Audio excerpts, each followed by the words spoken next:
the topic of prison, can we shift gears and talk about someone who actually should go to prison? Minecrafters, specifically GeorgeNotFound. I am very concerned by the sheer number of Minecrafters that are, how do I say this, predators. But I must preface the future coverage that we're going to get into with the only thing I know about GeorgeNotFound. I only know two things. Number one, Minecrafter. Yes, I believe Minecrafter. Number two, I had spoken to GeorgeNotFound once, and the conversation was me explaining UBI, socialism, and then communism, and how you don't need money or class to build a society. And he was just very confused. He was like, no, but you need the money. And I was like, no, you don't. It's like, so think about it. In like a world where everything is automated and you're sending out UBI checks to people in the interim, eventually you can just remove that because people don't need the money anymore because everything is guaranteed via automation. And then at that point, people just get what they need. And he was very perplexed by the idea. He was very perplexed by the idea. It's not my fault that when people ask me what I do, I have to say what I do, which is politics. And then they always want to talk about stuff. So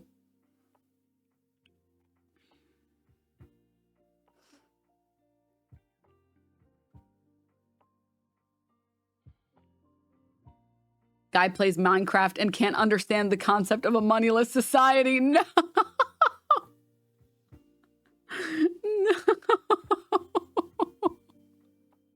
No. Stop it. Stop it. Stop it. Money fake. People made up money. People get rid of money when it's no longer needed. Yes. Exactly. You understand. Because he was like, well, people aren't going to want to work anymore. But, like, how are people going to buy things? Because they don't, like, huh? Like, where's the money going to come from? I was like, oh my.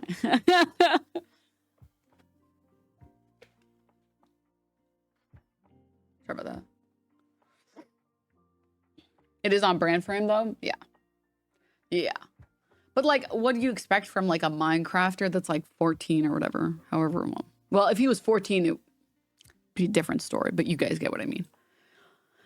Alrighty. Enough about that. Let's get into the coverage, shall we?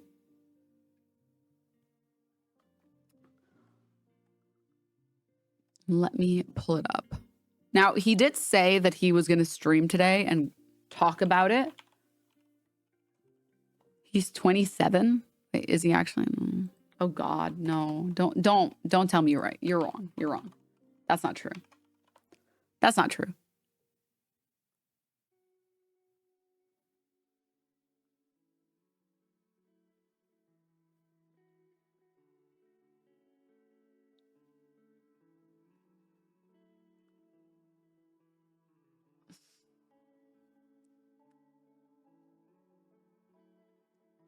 Sorry, to be very clear, excuse me, let me clarify something just in case, to clarify something.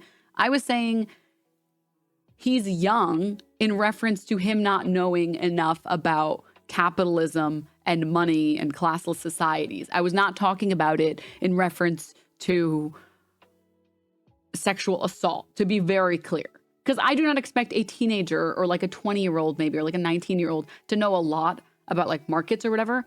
I was not talking about sexual assault. Everybody knows sexual assault is wrong. I don't give a fuck what age you are. You should know when someone tells you, get off me or stop. It should be very clear. You should understand what those words mean. You don't need to be 27 to know what those words mean. I was just talking about politics-wise. I don't expect teenagers to know a lot about politics. But just in case, I just wanted to make sure. Because I did not want anyone to think that I was excusing actual crimes. Because I am not. But I do excuse people not knowing things. I don't think it's fair to assume that everyone knows everything. And I think shaming people for not knowing things is actually bad. I know. Bold take. Crazy.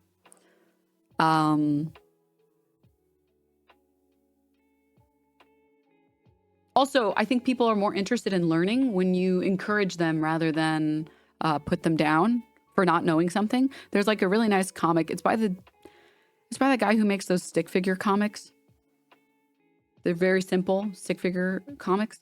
And instead of there's all this math and whatever. XKC, I think it's that. XKCD. Yes. This one. I'm only talking about it because I do think everyone else should adopt this as well. Because I think it's based. I try not to make fun of people for admitting that they don't know things, because for each time everyone knows, by the time they're adults, every day there are on average 10,000 people in the US hearing about it for the first time.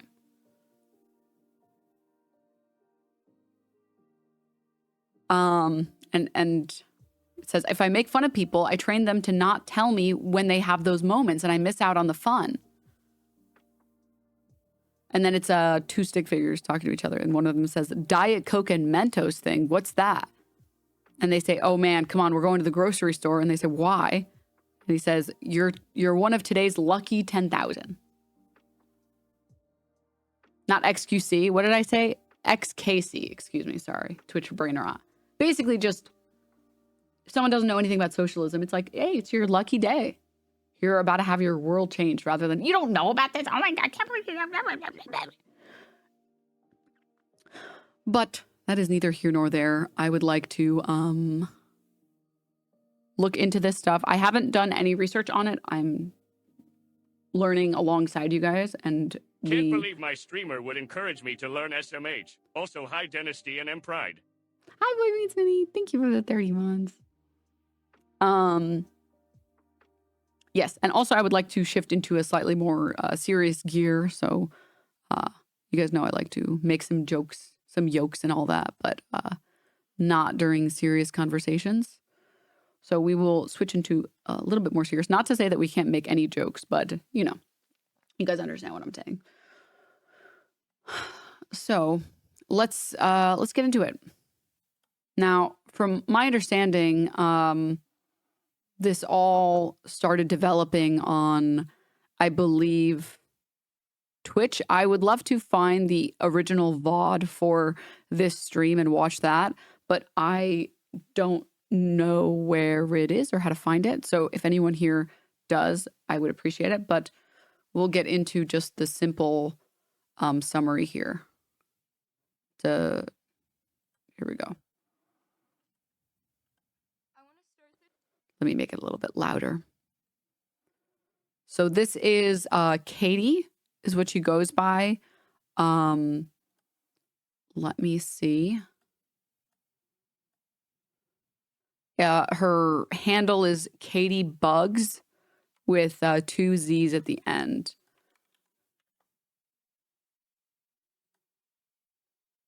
And let's see here. Maybe the VOD is still... Oh, okay. Thank you guys so much. Thank you, Mets comment. Thank you. So, oh, it's only 30 minutes. Okay, well, let's watch the quick highlight piece so that we can get some context on what we're about to get into. And then we can watch the full VOD. So let's see. I want to start this by saying I wouldn't be here without Shelby. I was ready to disappear with That was a Discord message notification that was in the video. Do not go check Discord. the secret forever. I never knew that creators were allowed to talk about these kinds of things, and I guess I'm still new to it all. I just didn't feel brave enough, and I still don't. But her strength made me feel like it may be okay. A little while ago, my story had almost been leaked without me knowing. So here it is on my terms. Here's my story. Last year, at the beginning of summer, I was assaulted by a significantly older and popular content creator. I was freshly 18, and had just graduated high school a few weeks prior. I remember a moment around October where I made a comment about a certain group abusing power over minors in their DMs, saying they had minors in their DMs. It was an absent-minded comment, and I apologized for it, of course. It was a possible subconscious jab out of my own personal resentment. My comments filled with people saying that I didn't care about grooming victims, and that I thought assault was a joke. And I remember sitting there, reading the comments, scrolling over and over again, heart beating faster. Over half of the comments had him as their profile picture. I just wanted to die. I was embarrassed of myself, and I was angry, and I wondered if I could ever find peace.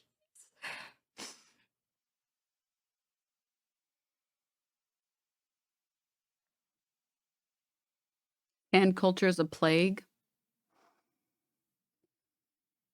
Yeah. Since people are stuck in ad purgatory, I'm just going to read the screenshots that follow in this post. GeorgeNotFound posted on Twitter 16 hours ago from right now, saying, I will be doing a very serious stream later today. This post is just to make that clear. I'm gathering all the information and evidence to share. I've never and would never break someone's sexual boundaries or assault anyone.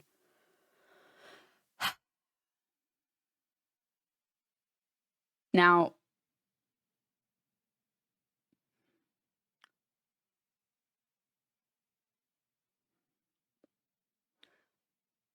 I would like to say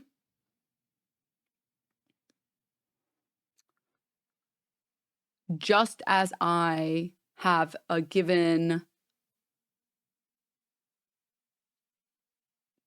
what would be the term? The people who have allegations made against them, just as I give those people an opportunity to speak about the experience and I take them at like face value, I will do that here as well. However, given the number of other Minecrafters who have engaged in this behavior, I believe her. And of course, like in the Quite situation, for anyone who doesn't know, YouTuber Quite, spelled Kwite, had someone come out against them and say that they were assaulted by him. And about a month later, he prepared a 2-hour video where he was previously anonymous. He showed his face to make sure that everyone understood that he was being very serious. And he basically broke down everything, every single allegation, and also said that it was literally impossible for him to have assaulted her because he's still a virgin. And he posted all of the logs between them, and it showed that he had not been pursuing her. She had been pursuing him. And so I do think it is important to always keep that in mind and understand that, you know, there are bad actors and all that other stuff. But I will say, however, in this context, within the Minecraft community, I'm going to lean towards, I believe her. Because when your buddies, I don't know about you guys, but this is my stance. If I found out that a friend of mine, female or male, assaulted someone, sexually assaulted someone, and there are and were no circumstances that would have made it a gray area, I stop talking to that person and I stop associating with them and I stop being friends with them. I don't care how like valuable to me as a friend you are. Excuse me if that sentence was kind of all over the place. Whether you are someone that brings me a lot of comfort or whether you're someone that has been there for me in emotional ways or physical ways or whatever, I don't care. Like if you're a rapist, you're a rapist. Like I don't know what else there is to say about that. Like I don't want to be friends with rapists. Like that's not the people that I want to surround myself with. And when there are multiple stories that come out against multiple people in this circle, and these people are friends, I am inclined to believe that the friends of sexual assaulters and rapists would also be fine with themselves engaging in that behavior. And I don't think that that's a far stretch to say, considering that most normal people, when you find out that a friend of yours, like you are 100% certain, 100% proof, there's no gray area, there was no alcohol involved, nothing. Like it is a cut and dry case. You drop that person. Any normal person drops that person and says, I don't want to be around you. Like you are a danger to those around you. I do not feel comfortable being friends with you anymore.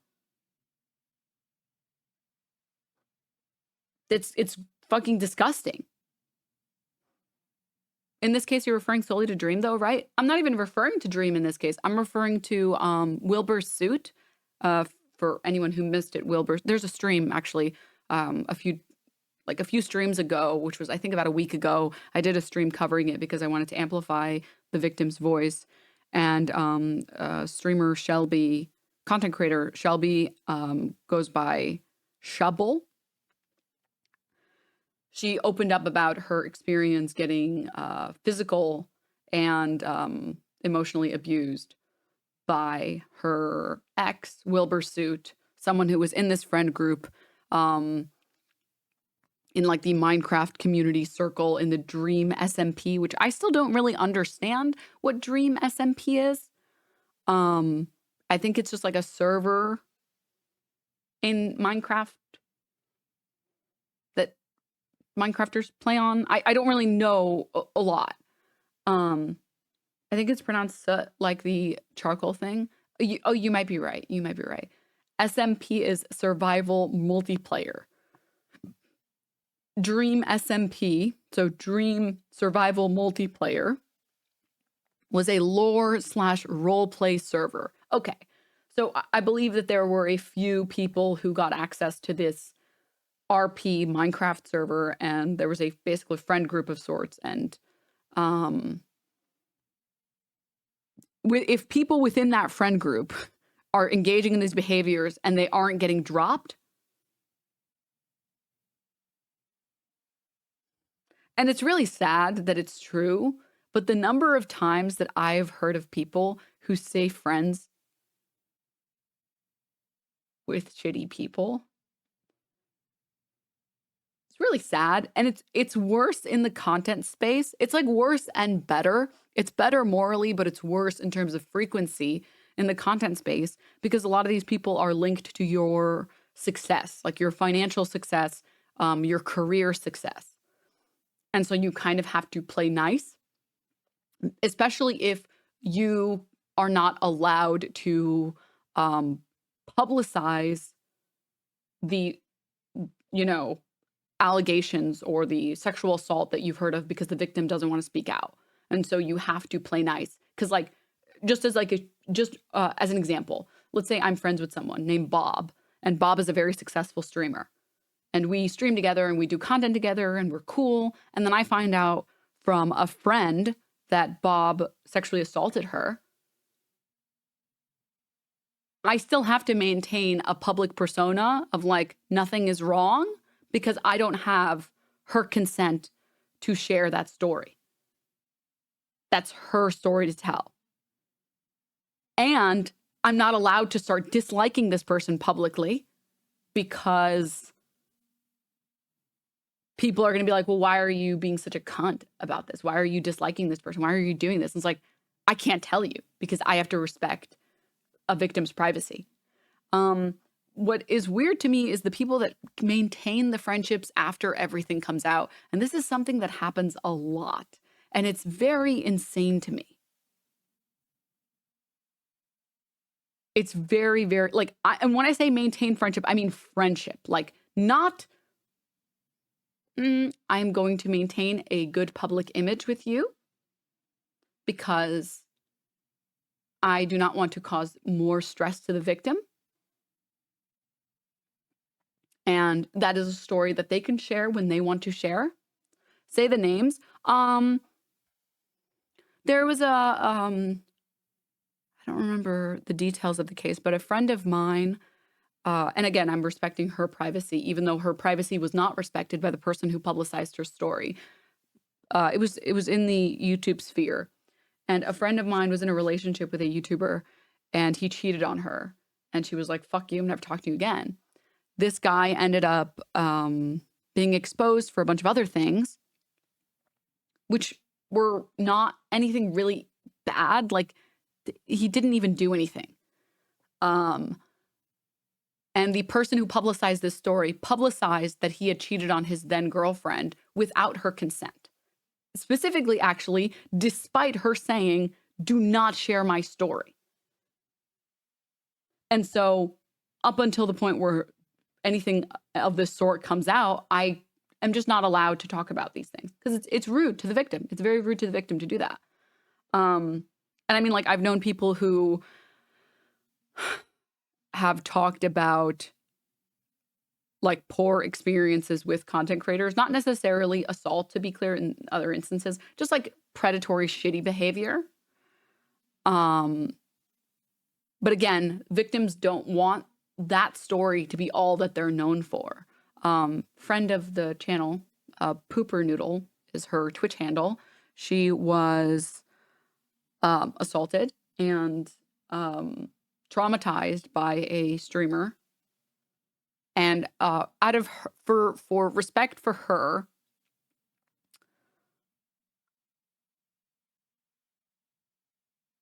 I don't want to share this person's name. Even if you want to look into it, you can look into it. But she talks about the fact that even now, like years and years and years later, she still has people that only associate her with her assault. And that sucks. That sucks that if you come out publicly and you oust a predator, that now that is all you are known as. You're just known as the person who outed this predator, and you don't get to have a career based on your achievements. You are now forever branded as this. And that really, sucks. And that's why a lot of victims choose to stay silent, and that is their right. It's their right to privacy. And it's their right to not want to have to deal with harassment online from pieces of shit online who think that everyone is lying. So yeah, and to the idiot who said, cheating is not like sexual assault. That's not what I was saying. Someone said, spill the tea. And I was like, the only instance that I know of personally is someone who had their story shared about getting cheated on, who did not consent to that story.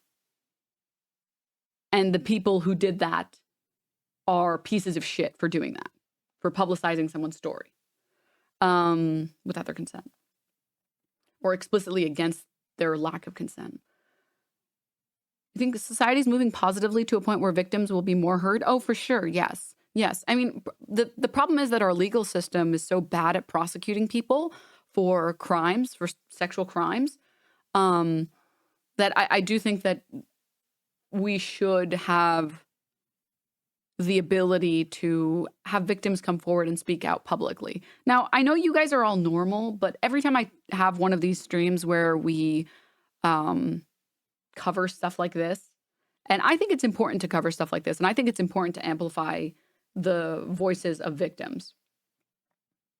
Because you have to understand that for every one of me that is streaming this and trying to show these people like, hey, there are people who believe you, and trying to do good with my platform, even if it's just this much, even if it's just like the teensiest, weensiest bit. If my stream can encourage even one person to come out about sexual assault, I have done my job. Or if my stream legitimizes a victim's feelings, that I have done my job. That is all I care about. I think when I was actually so touched, I guess, when we were covering what happened with Kai Cenat at his party, where this woman came out saying that she was assaulted by a friend of his, like a good friend of his. She had come into the stream and said, thank you for covering it. And that is like, for me, that I can provide even this much assurance to victims that come forward and show them that there are people that are listening and that there are people that care, I would like to think that that helps those people maintain their sanity, because we don't see all of the insane people that are like, oh, fake tears, lying, oh, really, that's what someone looks like when they've been assaulted, lol, as if coping strategies aren't different for every single person. And so I try to use my platform to amplify those voices and to help victims feel like they're heard and to help combat the harassment that they get with like positivity. So just want to be very clear that that's why I do that. That's why I cover these situations and stuff. I was talking about something else though. Wait, I was going somewhere else with this. Fuckers. I was sexually assaulted at 16, 17 by a guy a year younger than me, and the cops didn't do anything other than tell me that the case won't go anywhere because he's younger than me, and it was over closed, even though he touched me in my private space. That's fucking disgusting, chaotic. I'm sorry. I had a friend of mine who was, she was sexually assaulted in the shower room of a bathroom by one of his staff members, and the state that she was in did not consider it sexual assault. It considered it unwanted touching, which it went from like a felony to a misdemeanor, which is just bullshit.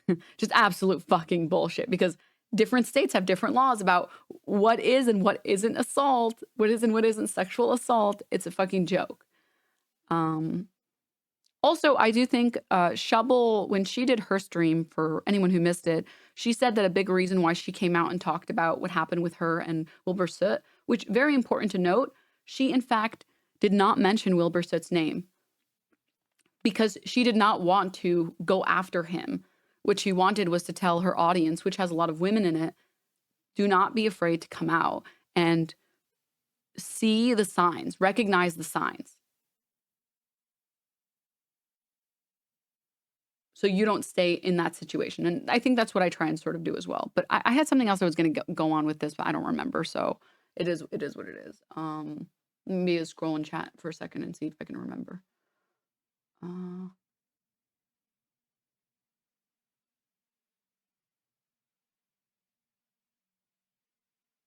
Anyways, yeah, I do think society is getting better on this front. Oh, I remember. So I know that most of you are pretty normal. And I don't need to tell you guys that I'm trying to find the post because it's important. Oh my God. And this clip from GeorgeNotFound is so bad.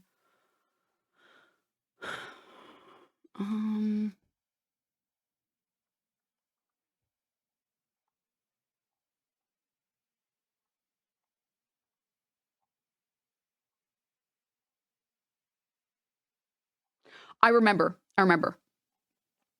There was I remember. There was a story on Twitter, or rather someone on Twitter came out and spoke about their experience in their relationship. And this was also, I think, in the Dream SMP category. I don't know what you would call it. And maybe I'm mistaken, and in which case I genuinely do apologize. But I don't know how many of you guys had seen this. It's a long thread. This is unrelated, but I just want to cover it for just half a second because I want to preface everything really quickly. This person said, hey, here's an important thread. It would mean a lot. It's my experiences with @TheoClouds. And a lot of this is like, this is where I was at in life. And then talking about how she had a male friend that took care of her when she was sick because they were, I think, in a long distance relationship. I don't actually know because they didn't clarify. And then he didn't like that because he felt like they were being too intimate or something. And that was basically the entirety of this story. And then it's like logs that were posted. But the logs don't really say much. It's like, this is just talking about staying in contact or not staying in contact.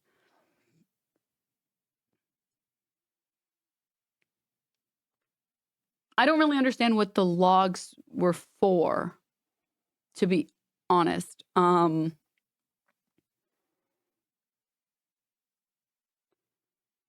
And then like she posts these logs, but these, I don't understand why these were posted either. This is a different person, to be very clear. This is not the person related to George Not Found. This was to say, I saw this post and I have to say, I do think that there will be more people who come out about real sexual assault stories, like with George Not Found. But I do think also we'll see a lot more people publicizing basically their relationships and how their partners were kind of shitty people. But it's more just about that's kind of relationships. Some people kind of just suck. Some people are just shitty people and relationships end. And I don't, when I say that I think more people should come out publicly and speak out their experiences, I am talking about instances where someone is a literal predator and they should be ousted lest they harm other people. Again, I know that you guys know this distinction, but just in case there are some freaks in here that are like, how do you know he's not just a relationship squabble? How do you know that? There is a big difference. Publicizing the shitty things that your partner did, probably not very productive or helpful for really anyone, yourself included. Publicizing someone being a fucking predator with a platform is actually unbelievably correct to do.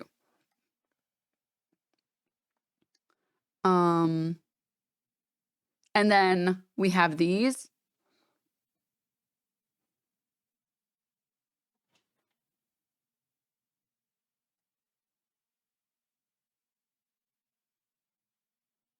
I don't really know what these are in context.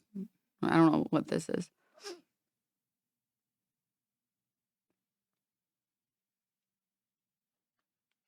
Moving on. Not relevant. I would like to watch the VOD with you guys and hear her perspective on everything.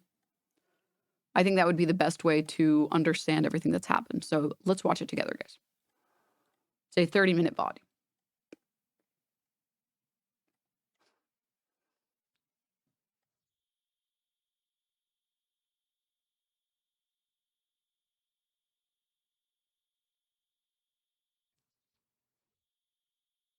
Hi, mods. Hi, mods. Hi. I love you guys.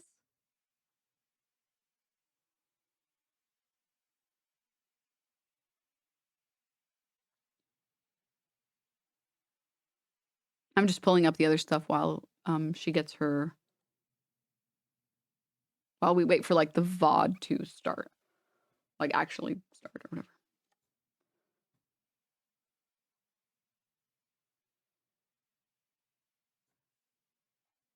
And she also had this to tweet out saying, Hi, chat. Hi. telling my story, twitch.tv, Caitibugzz. This was when she streamed. I believe this was yesterday. Yes, it was yesterday.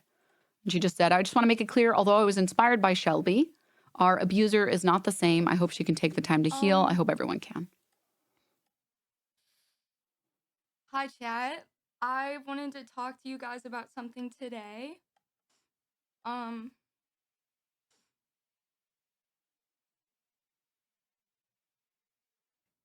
I apologize. Patient, thank you for 'Cause posting it'll this link. probably be a bit hard. I already have this link and I'm planning on sharing it in a little bit. Less than 3.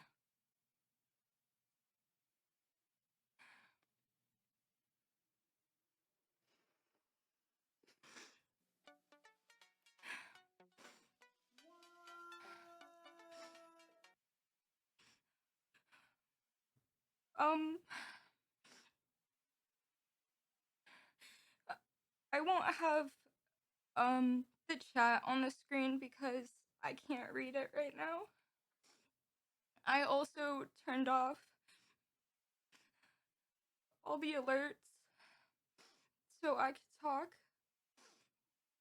I'm sorry.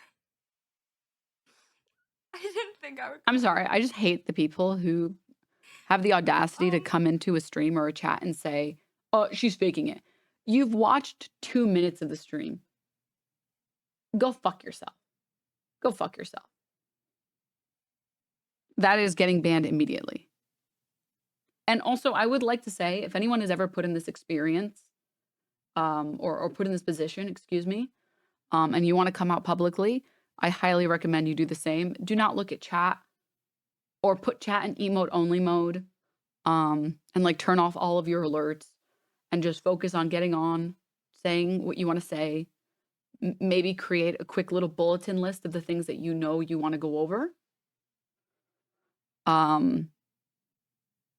And I would say lead with your reason for coming forward first.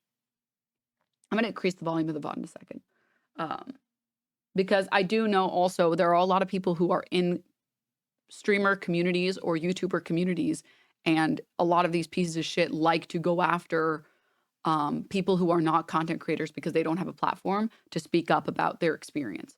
So if you ever are in the position where you do want to speak out about this experience, or you know someone who wants to speak out, if you do choose to stream it, do not look at chat. Turn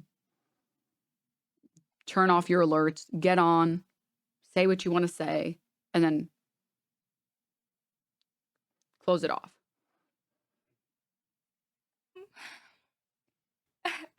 Funny enough, I wrote it down because I didn't think I thought I wouldn't have anything to say.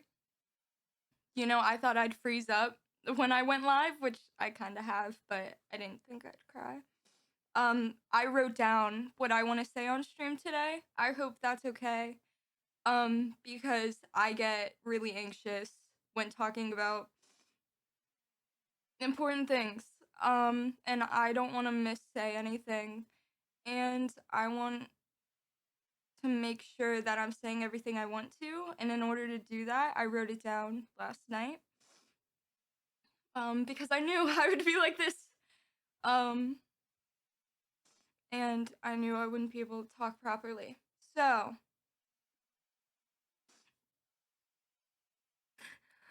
Which I just want to I say, probably won't. on the off chance you see this, Katie, it was very smart of you to write everything down. Because in the moment when you talk about traumatic things, it's very easy to get hyper focused on those things, especially if it's new. So yeah, just want to say that. I again apologize. I probably won't look up during the stream. I'll be reading on my phone. But I wanted to read this instead of tweet it because I wanted it to come from me. And I want you guys to hear it from me. It's really hard for me to talk about, but I feel like it's important for other people to hear it. I'm sorry, I'm scared. Okay. I'm gonna start reading. Shit, I look a fucking mess.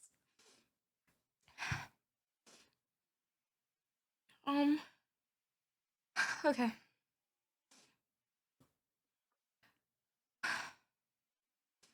I want to start this by saying I wouldn't be here without Shelby. I was ready to disappear with this secret forever. I never. Sorry to interrupt her stream and her talking about her experiences. I think that she forgot to turn off her Discord notifications. Don't check Discord. It's fake. It's fake notifications. Okay. How do we know that it's about George? I mean, we'll watch and find out. Never knew that creators were allowed to talk about these kinds of things, and I guess I'm still new to it all. I just didn't feel brave enough, and I still don't. But her strength made me feel like it may be okay. A little while ago, my story had almost been leaked without me knowing, so here it is on my terms. Here's my story. Last year, at the beginning of summer, I was assaulted by a significantly older and popular content creator. I was freshly 18 and had just graduated high school a few weeks prior. I was drunk in a hotel room with other people around me when it happened. He was someone I had once watched, and he was 8 years older than me and far more powerful.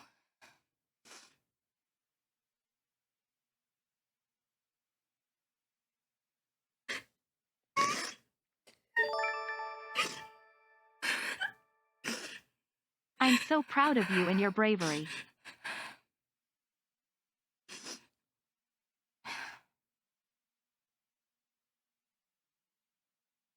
The full story is quite short. It was at a convention in a hotel room. It was my first convention I was invited to, so I stuck by one of my best friends the entire time.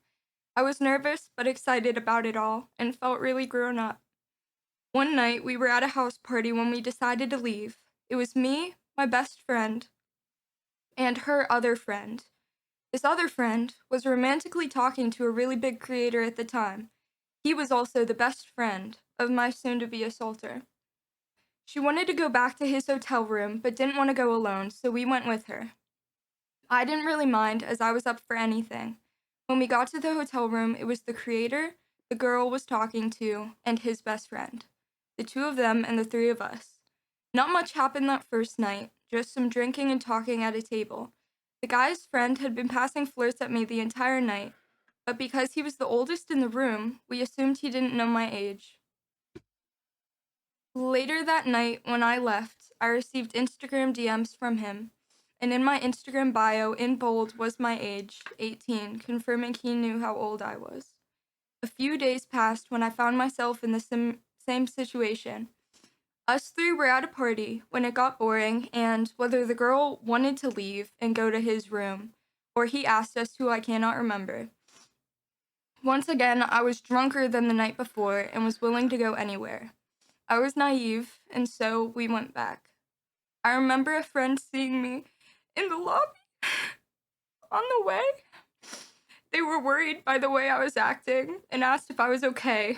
I was really drunk, and it was an eerie feeling, like they could sense something was wrong, and I wonder what would have happened if I had picked up on it, and if I wasn't drunk, and if I didn't wave it off. But I don't want to dwell on the what-ifs. That night, I went up to his room. Back at the hotel room again were the two friends and us three girls. At the time, all of us girls were already really drunk from the party we were coming from, stumbling and everything. There was more alcohol in the room, and we were encouraged to drink some more as they offered the bottles to us. They said they would join us in drinking, and insisted on drinking games, and, already drunk, I obviously complied. We sat on the couch and answered questions about each other, drinking a bunch, and the older guy sat right next to me while playing. I confused my nerves for excitement, as I had never been around such a big creator before. I remember getting drunker and drunker and really tired around this time. It was about 3 a.m. Right before the incident, I had answered a question about... I apologize for interrupting your VOD, but I just want to say something. Again, last time I'm going to bring it up. You're just going to get banned if you engage in this stupid behavior. Imagine he actually proves he's innocent. Then what? Then we'll believe him. What do you mean, then what? If he is capable of providing sufficient evidence that everything is fake, then we'll have that conversation then. It's not difficult. It's actually very simple. And as usual, there's no prerogative to lie about this stuff. It doesn't make you more successful, doesn't give you more attention that's good anyways, doesn't make you a larger creator. If anything, immediately after these women, and again, not to say that there are no men that have been sexually assaulted in the content space, not at all. Just, as we all know, generally speaking, the vast majority of the cases are women. But generally speaking, when someone comes out and speaks about it, they end up losing a lot, way more than people think that they I mean, people think that they do it for clout, which is so stupid because you don't get clout. You can look at every single person who has ever come up and spoken about their experiences.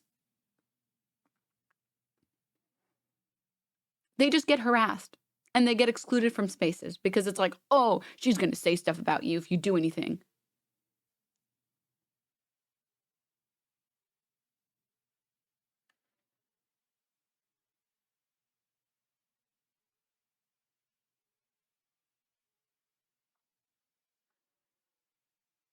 So, as a male victim of sexual assault, most people take what I say at face value, but female friends I have or people I've seen come out with their story are never believed the same way.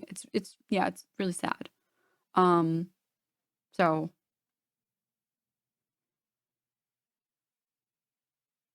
also, who was the girl who made accusations and started that rift between Hassan and Train? She didn't get any clout? Yeah. It's because you don't get clout.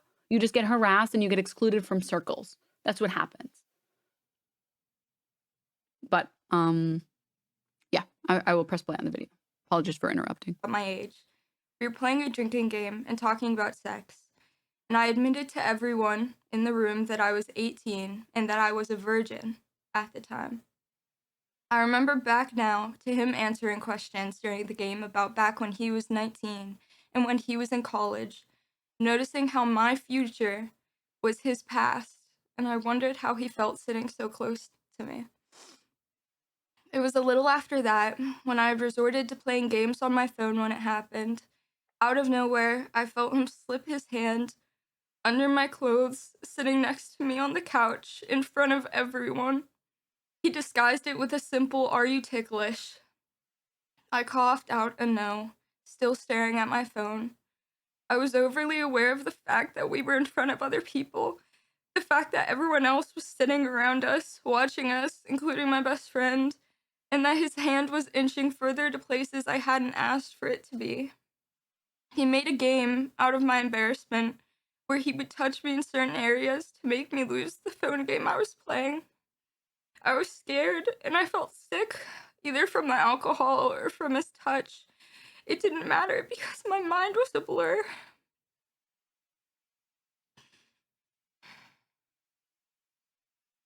I didn't speak or move. I remember being afraid to even breathe. I stayed there for a while, hoping my stillness could make me disappear. I eventually had to stand up after many minutes for it to stop. I was scared to leave or make a scene out of the embarrassment. Eventually, later in the night, I found myself alone with him and his friend. Everyone else either passed out or sick. I dread the scenarios that could have played out that night, the what ifs. I want to say a few things. Number one, I wanted to highlight something that I read in chat that I thought was worth mentioning, related to the conversation we were having earlier.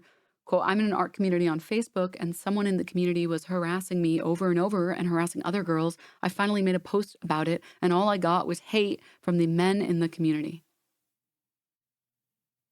I think there's like this narrative that has been spread that these people get like love and attention for being so brave, but they say it in the so brave, in the sarcastic way, in the facetious way. But in reality, that's not what happens. It's just not. The other thing that I wanted to say and why I paused it was if you ever find yourself in a situation where you see someone might be uncomfortable,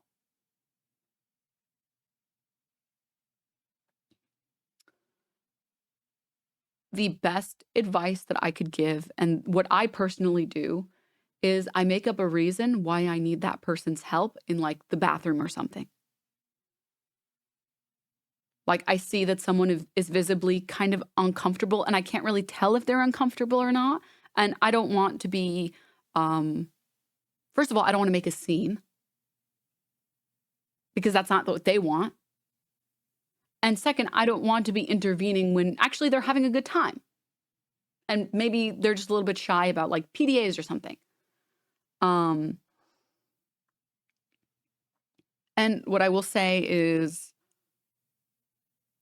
the best thing you can do if you're ever in a situation you don't know what to do, just be like, hey, could I borrow you for a second? I need to like unzip this. Could I grab you in the bathroom for like just 2 seconds? Sorry to interrupt everybody. Let's go. And then when you're in a private setting, just, hey, is everything okay? Like, I couldn't tell if you were uncomfortable. If you're not uncomfortable, sorry for pulling you aside and interrupting you having fun. I just want to make sure that you are having fun, because if you're not having fun, we can leave. And additionally, a buddy system. Having someone, and if I'm a man, what can I do? I mean, the same thing. You can do the same thing. Just try and come up with a reason why you would need that particular person's help. Or like be like, oh, guys, I want to go to the store and get some fucking water. Katie, can you come down with me? And I promise you, if that person doesn't want to be there, they will say yes in a heartbeat.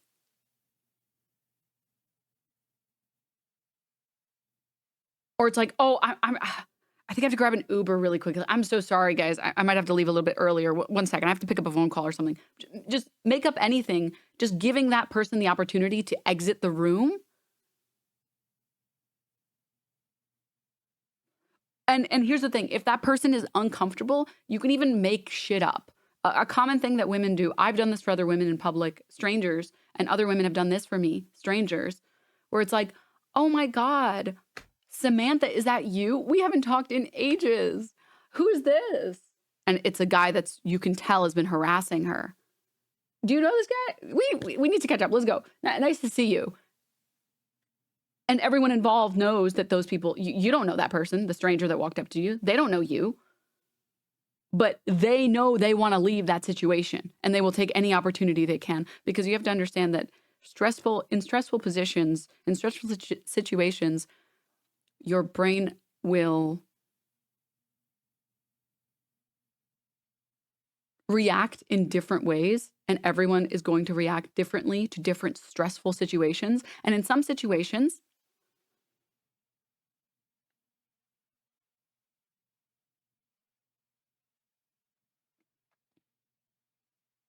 you freeze. Especially if you're really drunk and you have no idea what to do.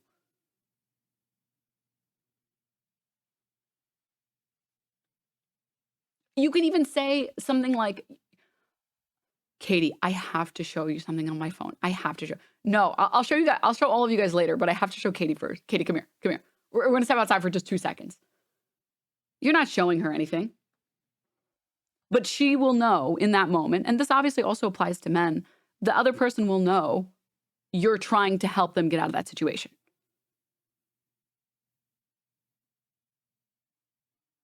And if you know for a fact that something shitty is happening and you are brave enough to do it, you should call them out.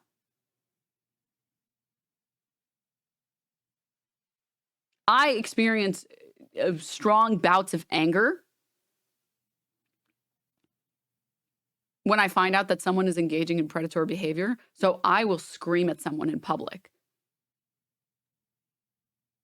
And I will tell them like, dude, back the fuck up off of her.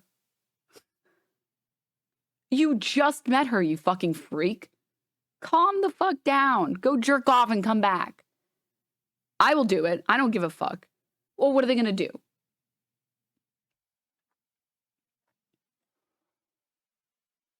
I'm not afraid of a fucking Minecrafter at the very least. But yeah, I just wanted to give everyone some knowledge on like, if you see someone and you're not sure if they're uncomfortable, just make up any excuse you can make up. Maybe you need more drinks. Maybe you want water. Maybe you got to go downstairs or something. Maybe you just want to take a quick you want to get some fresh air? Just, oh, guys, I really need to go grab some fresh air. But Katie, can you come with me? I want to go get some fresh air. I just want some company. And those people want that help, I promise. So, yeah. Oh, saying that you want to go throw up is actually a really good one. It's a really good one. The amount of dudes that took me being a lesbian as a challenge, seek therapy is just disgusting. Oh, Wormy. Hi, Wormy. Wormy.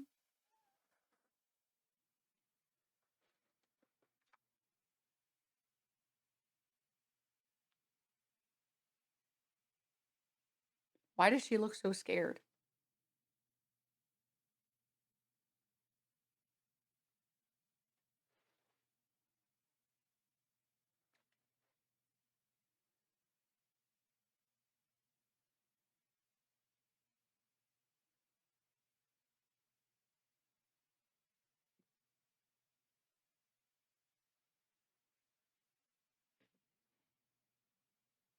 Making sure I'm not rolling over her little feetsies. She was buffering. Yeah. Yeah, this is about GeorgeNotFound. Say you have to throw up and tell the person that they're the reason. But anyways, yeah.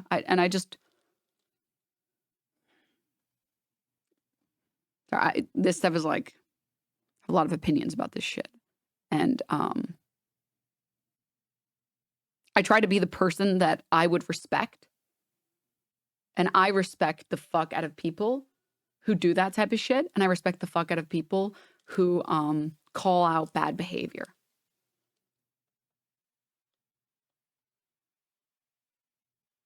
And I want to be that type of person. I want to be the person that I respect. It's not about GeorgeNotFound. All I know for sure is that GeorgeNotFound posted immediately after Katie shared her story saying that he was going to come out and speak about stuff. But we'll see. We'll finish watching and see what she says or if she shares the name or not. It's just so naive. And lucky or not, the night came to an end with just that. The night lasted until 6 a.m. I was still drunk, either from alcohol or tiredness. I went to leave, and the older guy decided to leave with me. We walked to the elevators, where I didn't get on. He then pretended that the elevator was broken, and that he couldn't leave, telling me to get in the elevator to prove it was broken. And then after a few minutes, he ended the night with a "guess I'm going now," leaving with a wounded puppy look. He proceeded.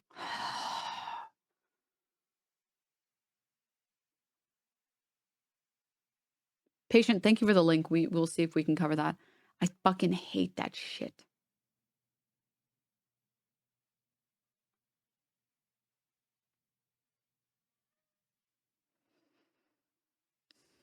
That's like on the weaponized incompetence list.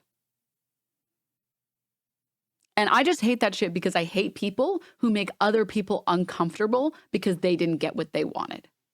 Fuck you.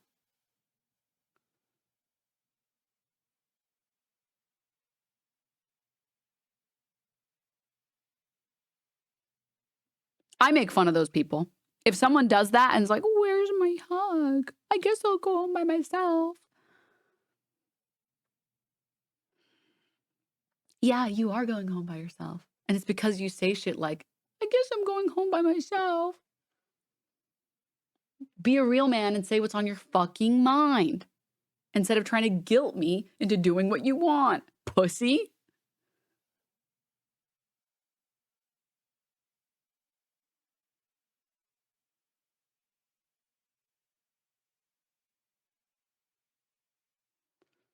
Honestly, what's with Minecraft YouTubers being so weird and sexually abusing people? It's making me sick. Yeah. To Instagram messaged me for a bit after that. Simple flirting or asking about the next convention I was going to. Saying stuff about seeing me there. Simple messages ultimately filtered into nothing. At the time of it all, I convinced myself I was lucky. I was lucky that that had happened to me. I was excited to be around such big creators, to be at that convention in general. I figured that's just how things were, that was the price I had to pay to be there, that anyone would have loved to be in my position, and that I should have appreciated it. As a victim of sexual assault, I was scared to even tell my mom. It makes me sick that men and women have to go through this stupid shit. Yeah. I'm sorry. It's fucked up.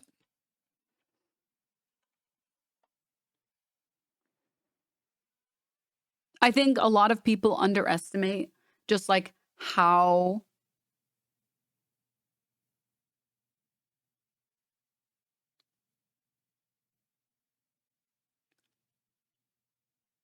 it's weird, but how much, and like,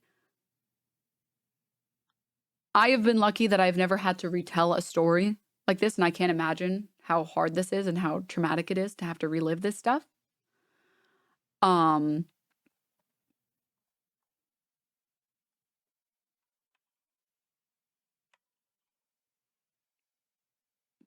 the amount of shame that victims experience is really sad. Like, they're ashamed to admit that it's happened to them. And that should never be the case. Ever. You should not feel ashamed. But we convince people that they should.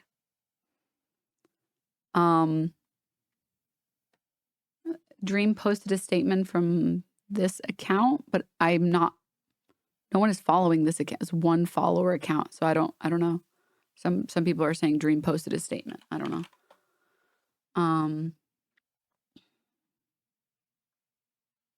I've still only ever disclosed it to my therapist and one best friend, and that happened to me as a child. That shit sticks with you. Yeah. Yeah. I was sexually assaulted 10 years ago. That shit makes my sex life super difficult. With my girlfriend right now, you just can't function normally with something that should be intimate with someone that you love. Yeah. And like, that's the thing that I fucking hate, the people that are like, sexual assault isn't even that bad. Fuck you, genuinely, like, fuck you. Because it's not about that one moment. It's about how long it stays with you. And how it impacts you for so many years afterward. This is a statement he made on his private account. Oh, thank you.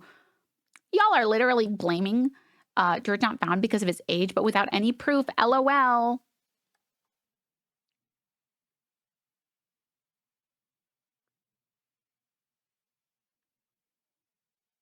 Hey, man, if you want to defend a potential rapist, be my guest. Like, if you want to be in the same boat as the rapist, please go for it. I don't want to. I would rather be wrong and have given support to someone who lied, to a liar, than be wrong and have given support to a rapist.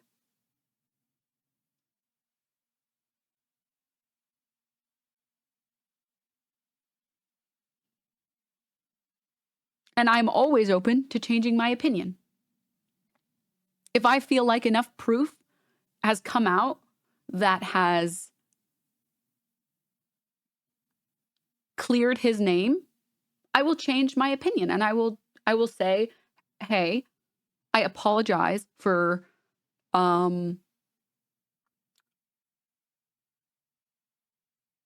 believing who I thought was a victim. And I will do my best to correct that narrative. And I will do my best to use my platform to build your name back up. Reynolds, thank you for the Prime. Thank you.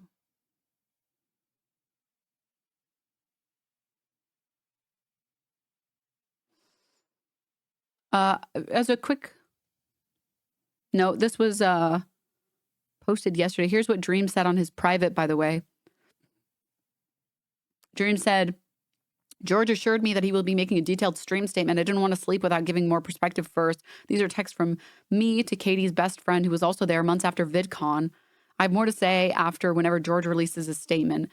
And the text messages read, It's George saying, I believe it's George. George saying he like fully made it seem so much worse than it was. Katie said she didn't even tell them the entire situation and that he just made that shit seem like that for drama. It's honestly so crazy that he even tweeted that without even first consulting Katie first. Who are they talking about? Who is he in this instance? In a different world, if something bad had happened, like him not asking Katie about it is crazy. Oh, so GeorgeNotFound is currently being accused of pulling the shit that Mizkif pulled, of like covering up for a friend. That's not George that he's texting? Oh, never mind then. Never mind. Sorry. He didn't explain what this was. So he's talking to someone else about George? This is about George, correct? Look at the replies, maybe.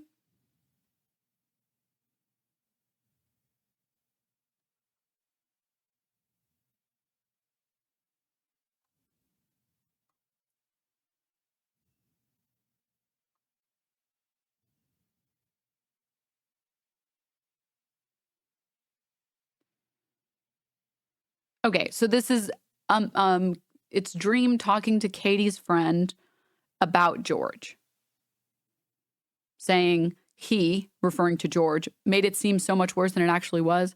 Katie said she didn't even tell them the entire situation, that he just made that shit seem like that for drama.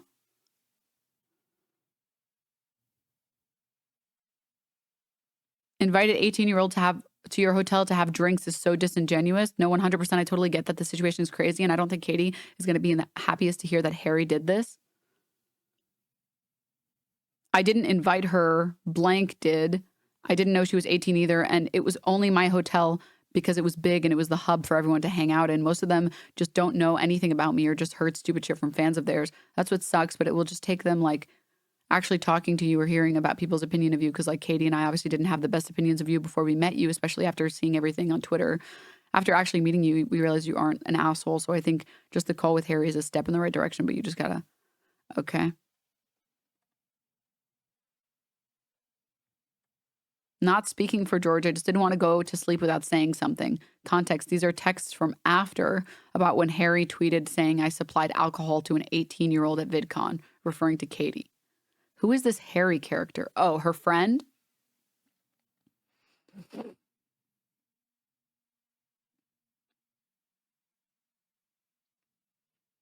Thank you, guys. Thank you for helping me understand a little bit better. I really appreciate it. It looks like Dream is texting Katie's friend that was there about Harry, Katie's friend that almost leaked the story. Ah, yes. Okay, so the VOD had, I remember now, the VOD had opened up with, I'm sharing this story now because someone is going to leak this story if I don't share it. She said something like that earlier in the VOD. So I'm assuming Harry is her friend that was going to leak it. All right. She said someone almost leaked it without her terms. Okay. All right. Let's return to the video.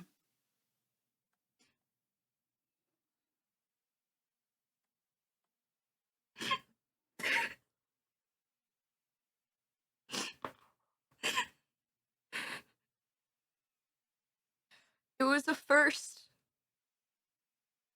that night. It was the first time anyone had ever touched me.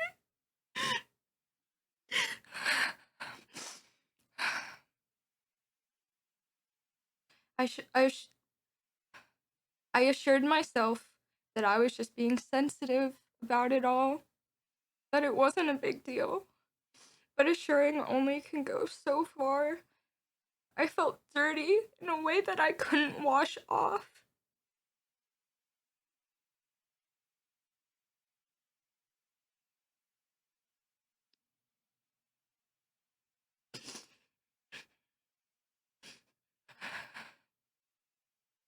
I couldn't help the way that my body reacted and flinched. Part of me still wanted to feel cool about it all, to convince myself I was lucky so I didn't have to think about it. I would reimagine the scenario in my head, replaying it again and again, what I could have done, what I could have said instead. But it didn't matter. None of it did, because he never asked, and that fact would never change, no matter how hard I thought about it. I changed after that. I believed life wasn't fair. I was naive, and maybe sometimes to a fault, but I could only wish it lasted longer. I miss not knowing. I used to be kind. I'm angry a lot of the time now at that person, at myself, at the fact that a year later, I can feel my heartbeat stop at the sight of him, and he probably couldn't even make out my face in a crowd. I can't stop thinking about who I was before it all, who I'll never be again, and how some things you can't undo no matter how hard you try. I never said anything out of pure embarrassment. I was embarrassed it happened, and I was afraid to look weak or to show that it hurt me. But I realize now that I don't think being hurt makes you weak. I think it's strong to feel things that have hurt you, and then to still choose to feel nonetheless. I was scared to speak out because I thought it was my fault, and that I didn't deserve to. I was scared of him and all of those who surrounded him. I was scared of his power. I was scared I was mistaken or remembering wrong. I hoped I was remembering wrong. I was scared to go to any more conventions on the chance that I'd see him again. I never thought I'd be strong enough to talk about it, or for what may follow. I'm haunted by him everywhere. In usernames, profile pictures, in my own past. I lost the passion I once had for content. For anything, really. The association never went away. Sorry, I know I have ads on autoplay, so I'm just going to wait for the people that are stuck in ads. Yeah, to clarify the earlier story that we were talking about, it looks like one of her friends, one of Katie's friends, is known by the name Harry, Twitter handle Harry Not Average, who responded to a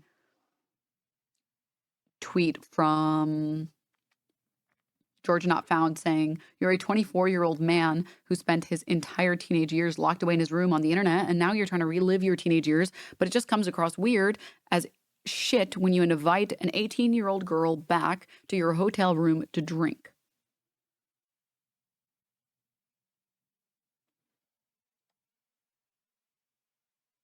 Oh, he's talking about Dream here.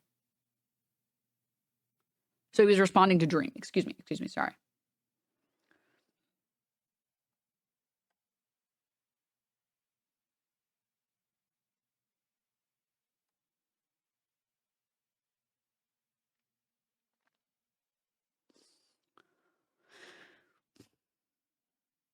So this is why she came out, because Harry had already almost leaked something, so she wanted to speak out on her terms and talk about it from her perspective. Being suspect up, her friend put an ultimatum on exposing her friend's sexual assault story. Can't remember if you said something about that. I mean, yeah, it's not good. You shouldn't do shit like this.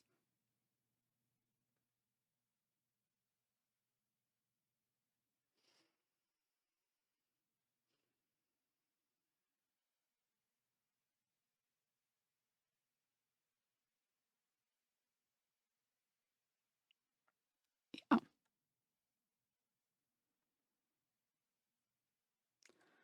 And then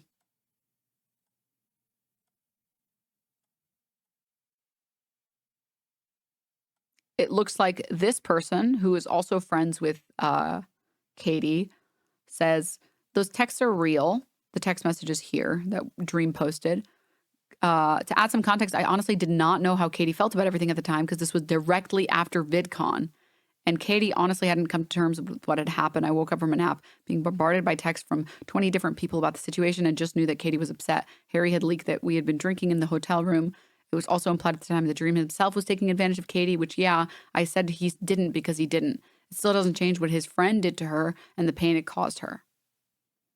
So, to summarize, because this is all so fucking convoluted, because it always is convoluted,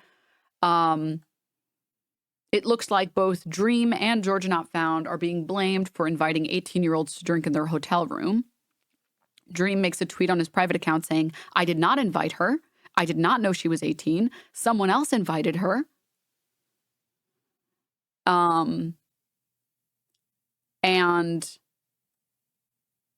he's just trying to say that he did not participate in this, and it seems like he isn't lying, considering that Katie's friend herself is saying that he didn't know. Like he did not take advantage of her, and I'm going to believe the victims here. I do, however, think that Dream is doing this to clear his name. Of course, I think that this is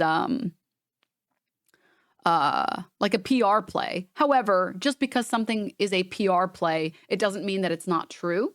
In the same way that propaganda can be things that are factually happening. So right now I'm leaning towards, it seems like Dream himself was not involved in inviting 18-year-olds to drink and not knowing that they were 18-year-olds. But he is doing it to make sure that he comes out unscathed. So, just came from George's offline chat. It still supports her story, even if it's for non-altruistic reasons. Precisely. Yes. Yes. So that's where I think I'm leaning right now. That this supports the victim's story. But it is self-serving. But that just because it's self-serving doesn't mean it can't be true. And it looks like another Minecrafter is being ousted for poor behavior. This person says, hello, I'm sharing this post on behalf of Andy. Since she deactivated her Twitter account over a year ago, please read her story. And here's a DM from this person, Andy, saying, I give you permission to share my post on any platform. And it is a Tumblr post talking about her experience with someone named Punz, Punz. It's pretty long, so I don't want to get into it until after we finish the VOD, so we can go over things in order. But yes, let's go for it, shall we? I think people are probably out of ads now. All the years I spent creating this community felt like a waste because of one night. I didn't even want to log on to this app. All over something that I never asked for. I can't help but feel angrier all the time, seeing the love I had once had for creation before it happened. I tried to forget it all and ignore it until it resurfaced as a fresh cut. I remember a moment around October where I made a comment about a certain group abusing power over minors in their DMs, saying they had minors in their DMs. It was an absent-minded comment, and I apologized for it, of course. It was a possible subconscious jab out of my own personal resentment. My comments filled with people saying that I didn't care about grooming victims, and that I thought assault was a joke. And I remember sitting there, reading the comments, scrolling over and over again, heart beating faster. Over half of the comments had him as their profile picture. I just wanted to die. I was embarrassed of myself, and I was angry, and I wondered if I could ever find peace.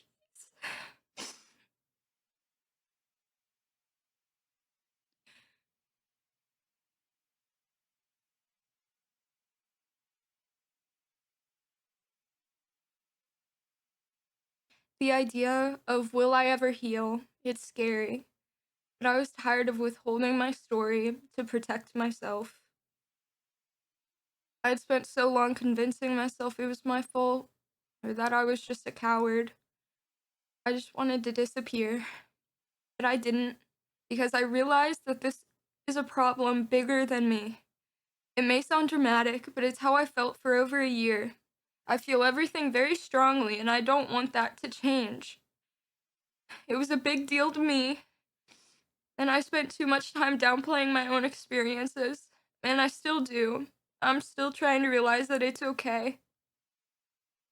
My story is about power and age and consent.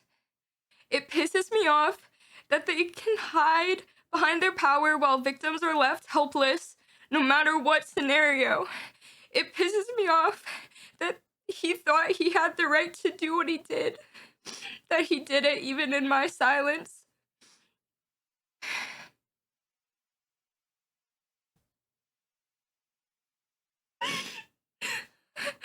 My biggest fears about speaking out was you guys. I wanted to keep my community safe from what may follow, and also, most importantly, from the ugly truth of life. I promised with you guys to be open and honest all the time. I know, but I didn't want to break up what we had. I wanted to stay strong for you guys. I didn't want this to define me or my community or all we've worked for. I didn't want it to all be overshadowed by one event. But once again, this isn't about me. This isn't about drama. This is about everyone who's watching that is like me. This isn't about canceling. This is about real people's lives. I live this every night and every morning. With every touch, I feel I relive that room. It's about connections. One of my best friends, Rue, and I have bonded over similar experiences. And I'm sure there's many others like us. I'm lucky enough to be surrounded by friends who support me. Without them, I wouldn't be half as strong, and I wouldn't be here saying all this. You don't have to believe me or my story, because I know the truth, and so does he. He knows. And I have creators and friends that also know, and some who were there. This is about realizations. I was once a viewer, and now I'm a creator. I spent so long looking up to creators that I didn't know, who I had never met, aspiring to be a part of a behind the scenes that I didn't understand yet. Sometimes I wish back to when I was unknowingly looking from the outside. I now have a ruined perception, or rather a truthful one. In this community, a lot of us are told to remain silent and to bite our tongues, and those who speak out against it are often isolated. And that's wrong. It's all wrong. But most importantly, this is about my story and the stories of all the other people who have been silenced, whether it's by their own fear, by power, by this idea that it's not significant enough. Because if it's affected you, it's significant enough. This is also about all the asexual people out there who are surrounded by a world where you're wanted for your body. I grew tired of not being able to speak out about my own story, and if it wasn't for Shelby, I would have never realized my silence was bringing me everything except peace. I experienced firsthand what the power of speaking out can do to a person. Emmy egg free, Rose I egg hope free. this can be of some help to those of you who are like me too, because we aren't defined by what has happened to us. I want to remind you all that it's also okay if you don't speak out, because you don't owe anybody anything. It's your story. It's your story to tell, and it's yours to heal from, and it's only yours. Sometimes the most healing treatment in the world is simply realizing that you're not alone in your own experiences.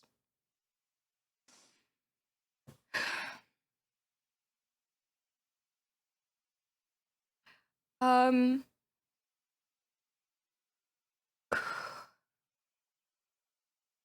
end, I wanted to share a diary entry I wrote around the time because I feel it was more fresh, and this may help people who it's still fresh for them, or it also just may be clearer to how I was feeling because I wrote it in my diary, obviously. This isn't really poetic. It's not poetic at all, actually. It's quite ugly. Around half a year ago, I was sexually assaulted by someone 8 years older than me. A black and gray striped long sleeve, Nike shorts, a Calvin Klein sports bra. That's what I was wearing. That outfit, it stained on me. They knew that I was freshly 18, and they also knew I was very drunk. I second-guessed myself all the time, remembering back. Was he drunk too when he slipped his hand under my shirt in front of everyone in the room? Was it this drunkenness that whispered to me as an unwelcomed warmth that prickled along my neck? Or was it rather this fake intoxication that allowed it to stay there as I sat silently, unmoving? At the beginning, I began to sympathize with him. I technically never said no, I suppose. But I never said yes. Time froze. Maybe I thought I could turn invisible if I was still. Maybe. It didn't have to be real then. I had just met him. I should have been more grateful. Maybe I still had some hope in the world. Maybe I just haven't met the world yet. You're lucky to be next to him. So many people would have traded me places. I wonder how many have. I remembered his age. I wondered where I would be at 26. I blamed myself for all the things I could have done. I really did. I convinced myself I was lucky. I let half a year pass, wondering why it's now that I still cry myself to sleep imagining it. Why it's now that no matter how many times I wash, I still feel dirty. Why is it that to him I'm a faint memory, but he haunts mine? It's not fair. I was kind in this world, and it was not fair to me. I stay up cursing it. Power. He has so much more than me. Protection. It's unfair. It's unfair he can do that, and it's unsafe for me to talk about it. Why, in order to have a peace of mind, do I have to threaten all I've worked for? I've never been one to be bold, so why do I have to feel guilty for staying silent?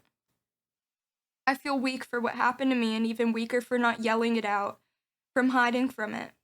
I don't want attention. I want to disappear.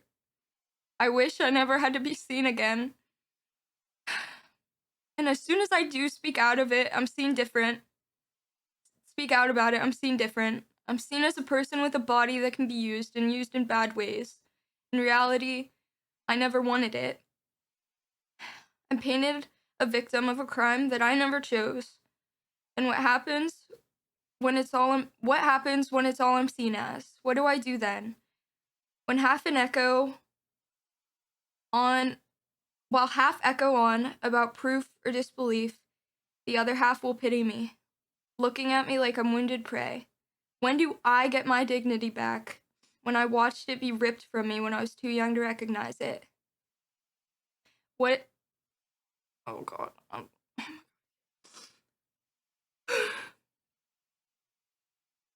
I don't want to be the brave one, but I will. What are consequences to someone who has no conscience? I'll never find the peace. I can't get it out of my head. Will I learn to live with the pain I faced? How does one accept peace on their own terms? Is one defined by what's been done to them? Is this a forgiving world? Because I hope it's not. I hope for every touch unasked for and every person belonging to that touch rots in this world unforgiven. I'm very angry, and I don't want to be an angry person. I can't help but feel like it changed me and I had no control over it, and I get angry again, and I try to be kind and believe in a kind world, but a lot of it feels cruel. My kindness never brought me strength. Not now. Not even anger can. I'm always losing, and I don't find it fair. How something can eat away at me this long. Why can I forget everything but that moment, no matter how hard I try?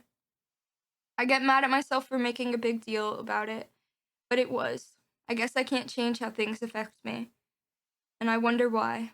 I wonder why every touch is a bad one. I wonder if the world's so kind, why can't I experience its kindness?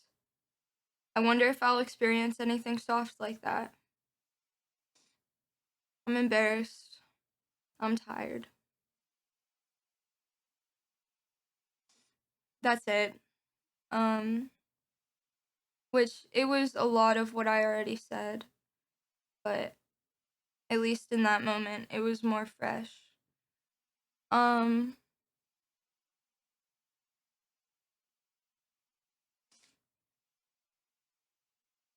I don't know what else to say. I don't know what I'm gonna do after this. I didn't really think it through that much, but I knew it was important.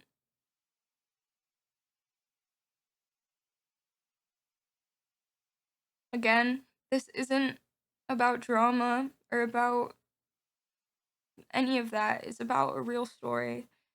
It's about everyone like me who was silenced, who is still silenced.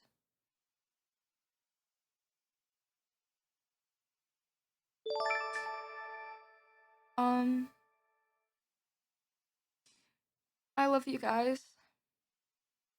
I hope you guys stay safe. I hope nothing bad happens to you guys. I might be gone for a little bit, but I don't want this to stop me because it's just something that happened to me. That's it. And yeah.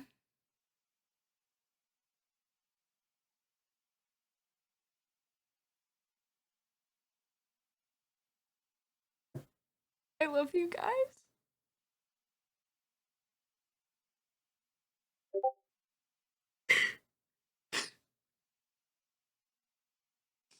I think I'm gonna go.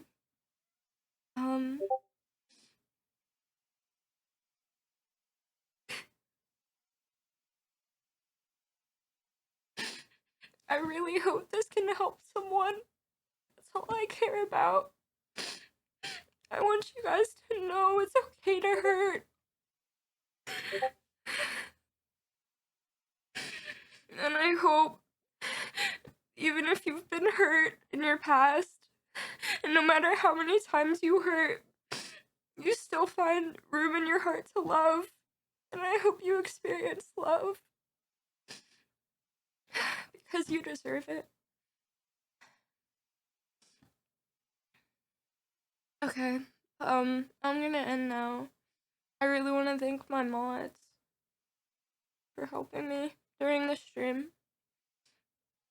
I hope you guys stay well too.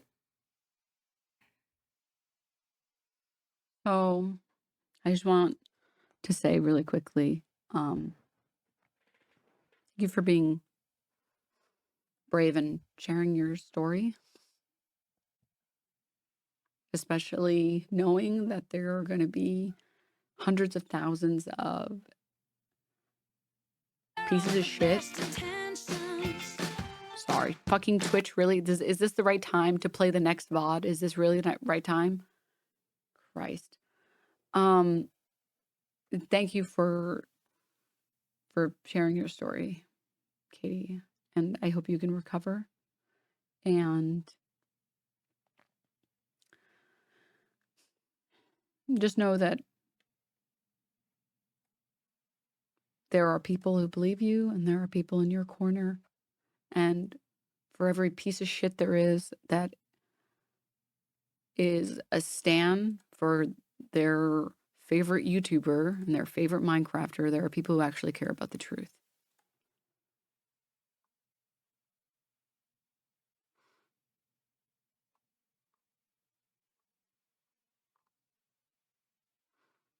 And all of the people, I just have to say,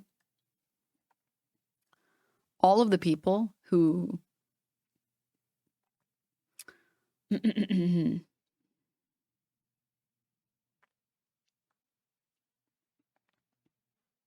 come in and defend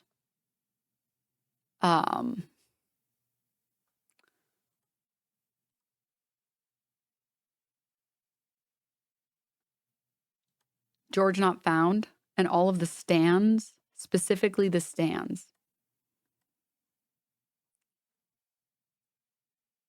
I just want you to know that this is what you look like.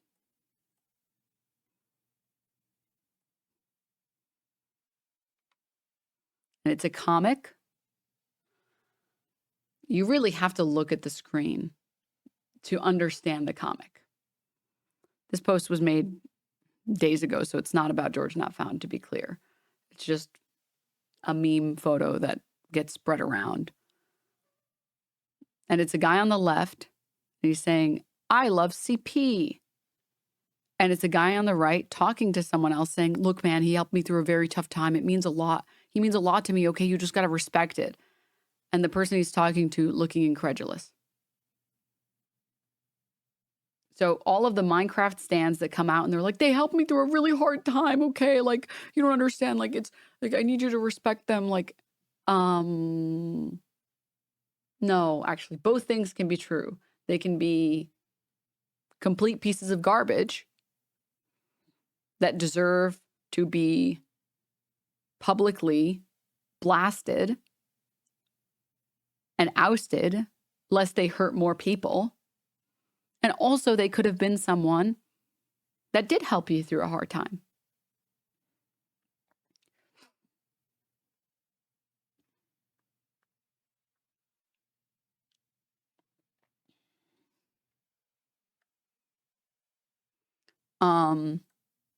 So before we go any further, there's a few other things that are important to cover.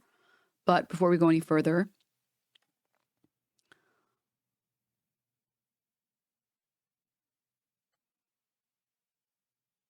I wanted to read this message out. For anyone here who's new or has never tuned into this stream before, Chatter says, I'm not denying the allegations or anything, but why would you give this story to the public eye and not go to court, even though she might not get justice, but it's better to try and fight for it? As someone who's been friends with people who have gone to court, I don't know how to explain this to you in a way to get it through your skull, but I'm going to do my absolute best. First of all, the conviction rate of rapists is sub 1%. Last time I checked, someone can correct me on the exact number. It is very, very, very low that the percentage of cases that go to court and that the victims win, it's less than 1% of those cases. So you are in a losing battle because there's a million different reasons. I don't want to go into all of the details. They will lose the rape kits. They will refuse to believe you. The cops that you go to get to report the incident will ask you as many questions as they can to discredit you by asking you what you were wearing, how much you were drinking, etc. Also that they can use it against you. And that doesn't even talk about the fact that it costs a lot of money to fucking go to court and not win. And this doesn't cover, in my opinion, what is the most important thing, that you have to fucking relive your trauma every day for the next 2 or 3 years until the court case gets settled.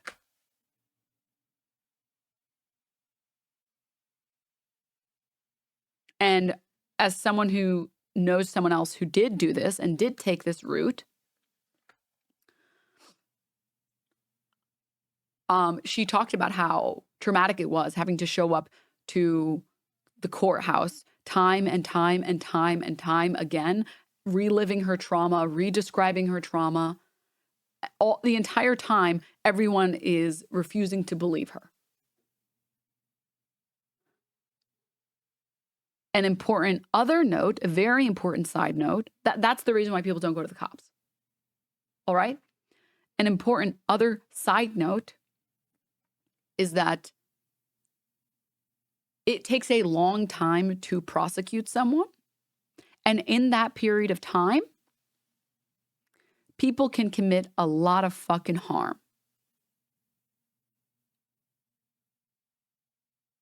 I think if you are a sexual predator, you should be called out publicly immediately to make sure nobody else gets harmed. So that the people around you know that you're a sexual abuser or an assaulter or a rapist or whatever. Because yes, you can go to the courthouse. You can do all of this stuff. Of course you can do all of that stuff. But you know what you can do immediately?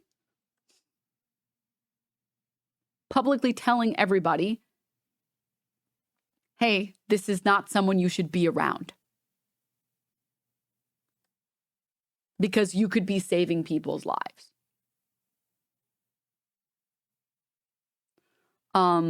This is an important other note as well. And if they're convicted, it's like a slap on the wrist, few months in prison or probation. Depending on what you've done, you can get community service in certain states. If it's not counted as sexual assault, even if you were groped, it counts as like unwanted touching, which is like one of the most mild crimes. It's like states like fucking Mississippi and shit, and Texas. So imagine going through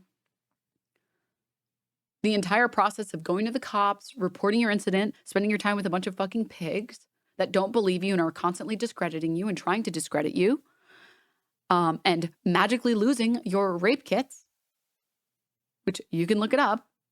We have magically lost thousands of rape kits.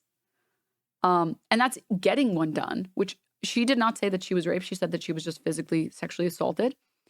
But I'm talking about people who do go to the cops and why people don't go to the cops.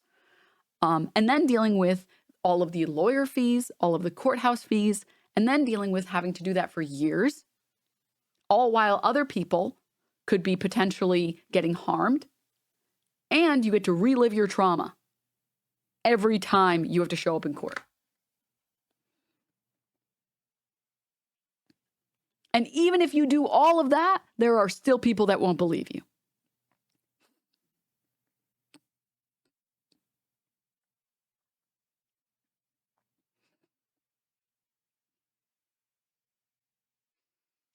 Zeke Shade, thank you so much for the 5 months. Thank you.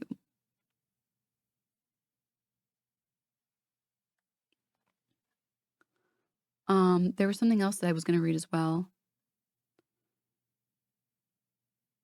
I recently had to read through police interrogations for my job. The cops repeatedly asked the victim whether or not she had masturbated regularly. That moment made me realize victims are so fucked in the current system. Why is that relevant? Like literally, like what? How is that even relevant? That's why people don't go to the cops. And if you've spoken to any women at all, you would know this too. And this isn't even talking about the fact that the cops are more likely to sexually assault you than they are to believe you. There is like an insane number of women that get sexually assaulted in jail when they're being held with like bail or whatever. They get sexually assaulted by cops, or when they're sitting in the back seat after they've been arrested or whatever, they get sexually assaulted by cops. And one of the most important things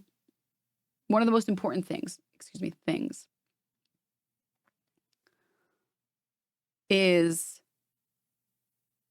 she did not choose to come out with this story of her own volition. She felt the need to come out with this story because someone else was about to leak it.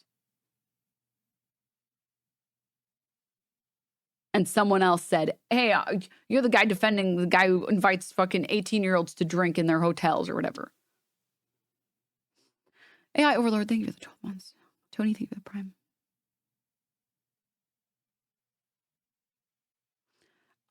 Now, as a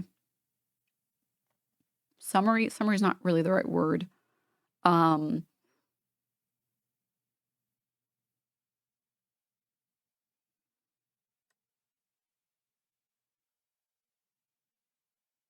Yo, does anyone have literally any proof? I'm new, so please tell me if there's a single shred of evidence. Yo, all I did was ask for proof and was told to shut the fuck up. That's wild. A, she does not have to provide proof because she is not trying to prosecute someone online, which is why she didn't mention their name. She was just opening up about a story. When you tell a story, do you pull up receipts? when you talk about the fact that you went to the store and you got some grapes? Do you have people that come in and they're like, well, can I see the receipt for the grapes? I just don't believe you. I just want to know if there's proof. I just want to know if there. No, she shared that story because she wanted to tell the people in her audience, speak up if you feel like you have to speak up. I can see you don't have good reading comprehension, but that's okay. We'll walk you through it. No, because I'm not accusing, I'm not calling some of pedophile. First of all, she didn't call anyone a pedophile. Second of all, she didn't say anyone's name. She did not say anyone's name. If she is not accusing any individual of having sexually assaulted her, why would she have to provide proof? She's not even talking about a specific person.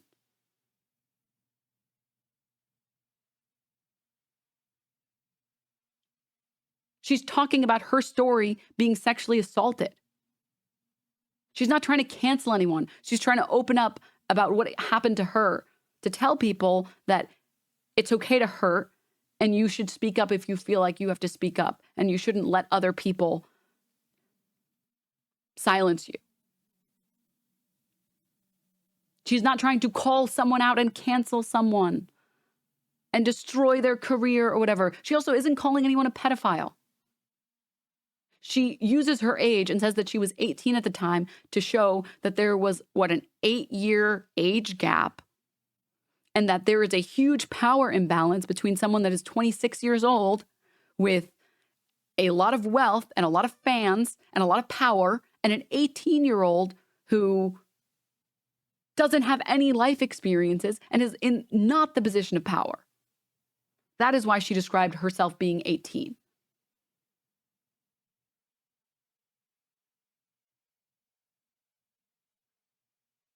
If you try and look at it from her perspective, you will see that you coming here and being like, I need proof, you've missed the point completely of why she's even spoken up about this. And she even says in her video, you don't have to believe me. I don't care, because I know what happens, and I know that guy knows what he did. It's not for you. That video is not for you. If you don't want to believe her, don't believe her. Her stream was for people who are dealing with trauma and helping people avoid being in positions of trauma.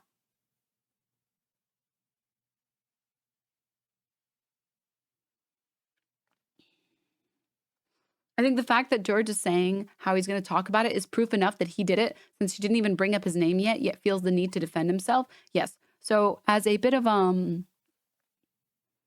a catch up for people who have been who are just tuning in or missed some of it or whatever it may be. As a short summary, streamer, content creator Caitibugzz went on stream and talked about her experience being assaulted by a larger content creator. And she did not mention any names. However, her friends have been liking posts from people saying, fuck GeorgeNotFound. This is one of her friends that you can see they liked a post that said, GeorgeNotFound, you will fucking rot. In addition, GeorgeNotFound made a tweet saying,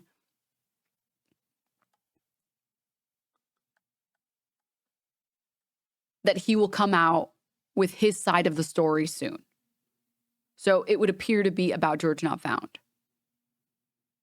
And she says that she took inspiration from a different content creator that went by Shelby, who's also in the Minecraft community, who also talked about her experience with a different Minecraft streamer. Just to be... So Shubble spoke, neither of them listed by name because they weren't trying to oust someone or cancel someone or whatever. They were just trying to talk about their experiences. But Shubble spoke about Wilbur Soot and Katie spoke about GeorgeNotFound. just as a quick, again, like summary for anyone who had to step away or new people that are tuning in.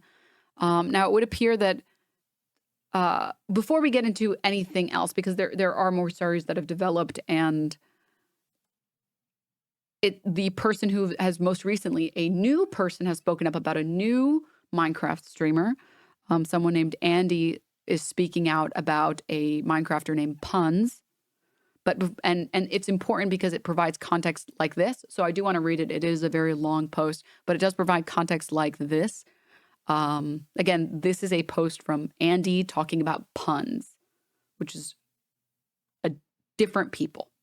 But she says here in her story, he let his friends say degrading things about me in his presence. For example, once I was showering, I overheard him on a Discord call, again, him being Puns, P-U-N-Z, with George and Sapnap. And I heard George say, quote, "If you don't go in the shower and have sex with Andy, I will." Which is why I say I think it provides context for the type of character that George is. And on the topic of the type of character that George is, a lot of videos are resurfacing or surfacing for the first time. There's this video, it's a car ride. I'm not sure who's who because they kind of all look the same. Why are all of these popping up with Minecrafters? These aren't the only instances I've heard of. I mean, you have to understand that Minecrafters are in a unique situation and position where they have access to a lot of younger people. Like, I think the audience in here, the last time I polled it, it was like less than 2% of this audience was under 19 years old. Minecraft communities have a lot of children and a lot of impressionable children. And so they are going to have access to these younger people who don't know better and don't have enough life experiences to recognize, like, this is a dangerous situation. I'm exiting now.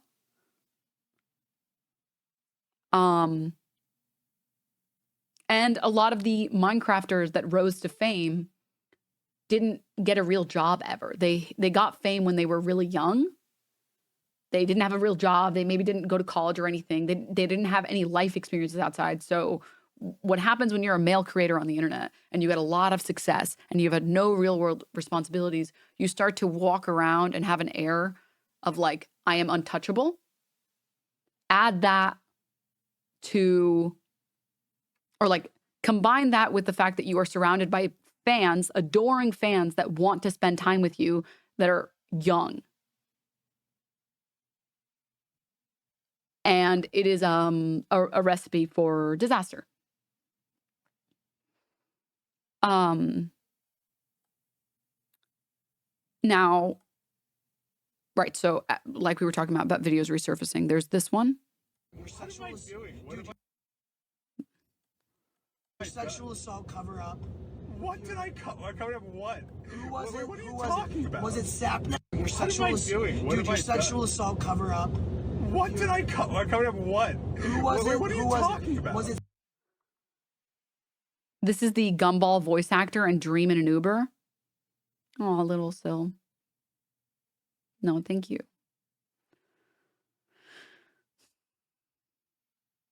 Yeah, I have that link. Actually, I want to watch the full VOD of this. Here is, people are re-pulling up this clip from, a clip from when GeorgeNotFound was on Fear and let's watch it and let's let George tell us the type of person that he is. Him continue to try to like that's shimmy. that brother's Let's go back a little bit to get a little bit more context. It's treating women like normal. Yes, 100% correct. Do not try a pickup line. Do not try and treat them like they are some mythical animal. Just go up and be polite, courteous, treat them like human beings. And if they are into you, have a normal fucking conversation. It was very painful last night watching my girlfriends dance and watch them see guys trying to like tap them on the shoulder while they're dancing and then them act like they don't see him and him continue. Sorry, I have to say something really quickly, but completely unrelated, maybe a little bit of levity to a dark situation, but for half a second, I thought Austin was saying his girlfriend.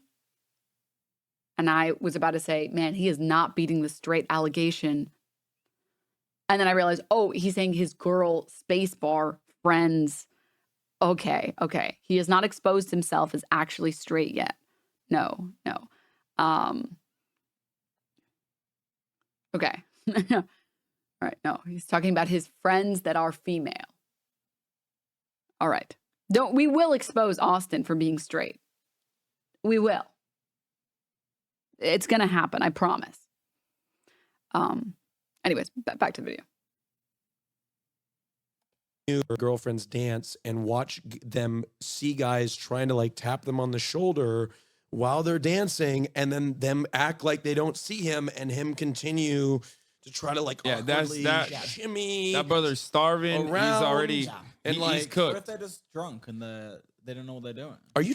Well, look, I just think I'm gonna side with Will here and say just treat men or women just like normal human beings. And I agree with the fundamental things of what you said. Yes. If somebody doesn't like you, they're gonna know pretty And quickly. you're going to know most of the time. What do you think, George? You disagree with this? Well, I think if someone in your mind is like acceptable, they can become more than acceptable. I agree. Yeah, I agree that- with but George. that's I the- agree with that. But But you already made that. You already made the decision that they're acceptable. yes, Right. Here's what I would So say. I think, yeah.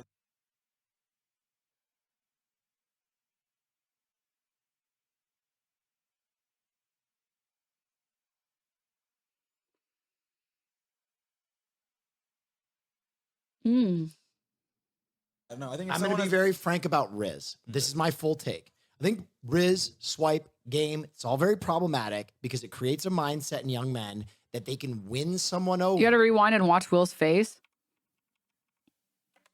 While they're dancing, and then them act like they don't see him, and him continue to try to like awkwardly shimmy. That brother's starving. Around. He's already Yeah. And he's like, What cooked. if they're just drunk and they don't know what they're doing? are you? Well, look, I love Austin so much. I love Austin so much. Saying, he was about to say, are you trying to...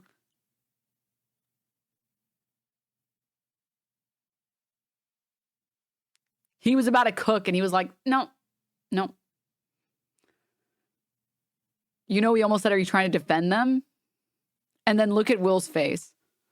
to try to like awkwardly shimmy. That brother's starving. Around. Watch. He's already And he's like, What if cooked. they're just drunk and they don't know what they're doing? are you? Well, look, I just think I'm gonna side with Will. The little like eyebrow raise, we all know.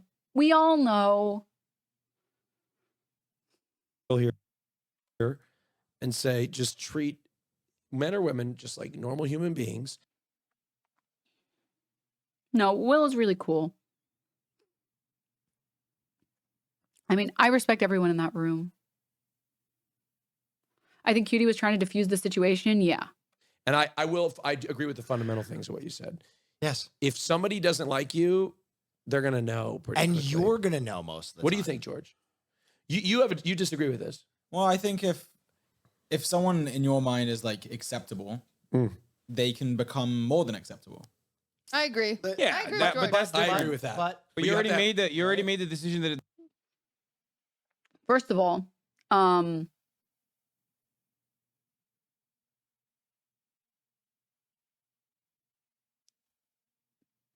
I think that I don't know what he means by acceptable. I think he's saying like, if you're attracted to someone and you're a little bit drunk, you can become like very attracted to them. Or like if it's like, if you don't immediately disqualify someone, you don't immediately look at someone and think, ew, back the fuck up. If that's not what you immediately think, well, maybe if you were drunk enough, you'll be interested. Or he's justifying like the insisting and being intoxicated. And just like, hey, come on, hey, come on, hey, come on. And I think that Cutie was just saying, yeah, the beer goggles thing is real. Yes. When you are drunk, everything does and people seem more appealing. That's just accurate. Like, it's not even.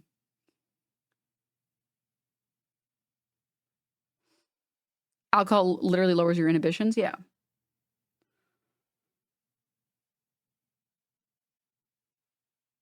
Of course, yeah, being drunk is not an excuse for sexual assault. Yeah. If every time you get drunk, you sexually assault people, hey, stop getting drunk. Seems pretty simple. If you can't stop sexually assaulting people, no matter how hard you try when you get drunk, stop getting drunk. You don't understand. Every time I drink, I just want to like go to schools and kill children and just shoot them up. I just don't know what's wrong with me. I just keep doing it. Stop doing the thing that's causing you to do the other thing. That's not a valid excuse, huh? Drunk driving is a better example. Drunk driving and hitting things is a better example. If I recall correctly, the context of the convo was about Riz. If Riz was real, as in if it was possible to convince someone to get with you if they weren't interested before you were talking to them. Yeah. Yeah. Which you totally can, by the way. You can totally win someone over with just like words. If you're funny enough or smart enough or your personality is something that they like.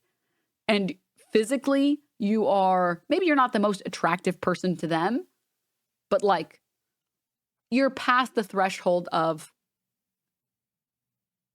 I will consider you. But there's a difference between talking to someone and rizzing them up and continuously bothering a woman who very clearly does not want to fucking talk to you. Denims, I have all the rimrolled achievements unlocked.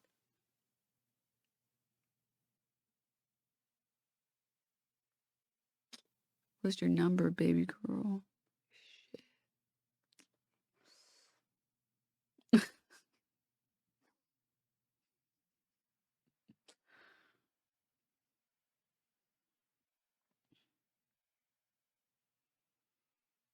Men just think everything's a game. You're playing hard to get or whatever. I think the fact that there are men out there that try and convince lesbians that they haven't had the right dick tells you everything you need to know about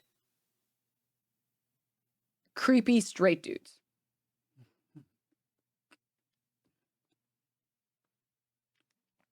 In case there's any people that are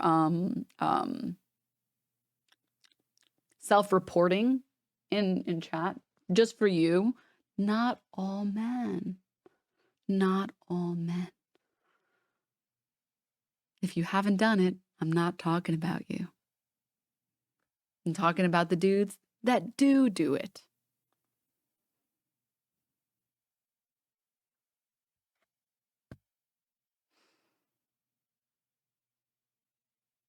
I have to tell those dudes, do you want to fuck men? Me neither. They only understand homophobia. Yeah. Yeah.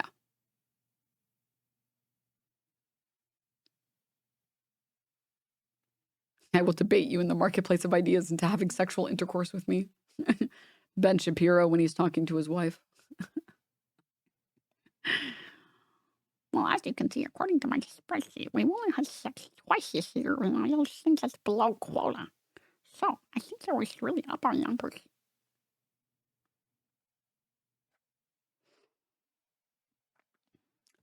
Okay, back to other things and other videos that have surfaced.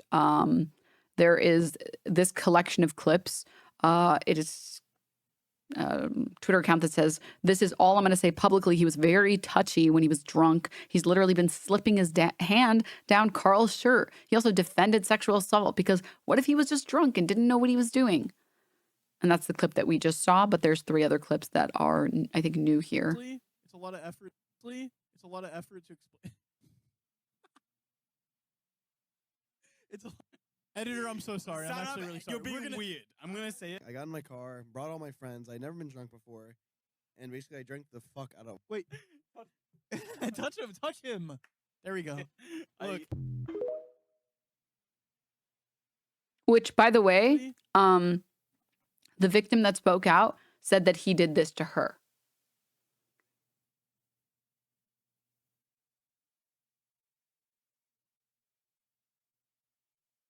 It's a lot of effort to explain.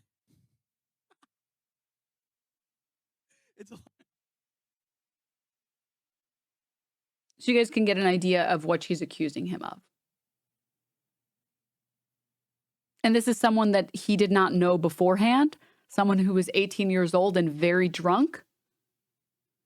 I don't know about you guys. I don't do this to people I'm flirting with. I do this to people I'm dating because, like, bitch, we've been living together for a year. Yeah, I'm going to reach into your shirt as long as I know that you don't care because we've been dating for a long time.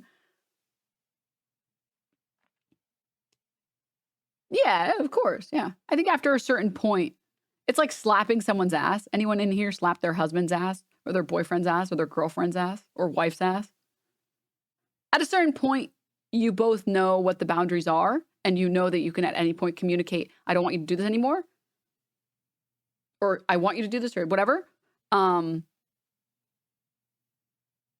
And like you both, if you both are in agreement that like slapping someone else's ass is fun and fine and you don't care. Yeah, of course. Of course.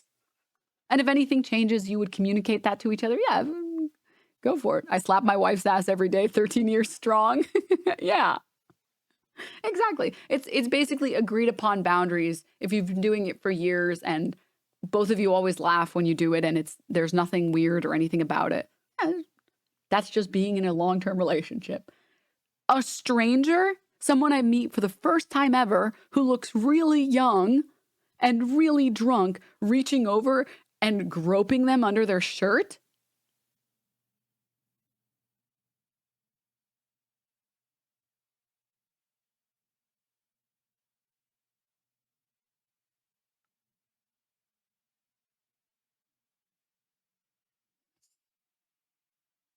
Because, like, yeah, sure, I understand that you can be flirting with someone and you don't know if they're into it or not. And so you're just kind of testing the waters and stuff. And you're like, damn, you're so sexy, shorty, blah, blah, blah, blah, whatever. Okay. It's another thing for the first time ever, you are meeting someone who looks really young, is 18 years old, is very drunk. I think you in general shouldn't be doing that.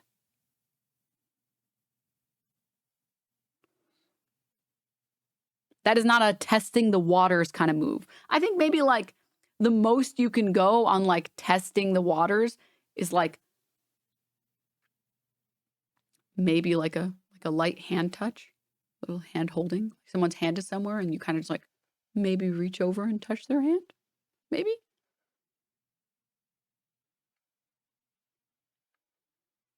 Because that person, like, it doesn't feel very violating to have your hand touched. And you can pull away immediately. Like, I would be more understanding if it was something like that. But that's not what's happening. Like, that's not what happened.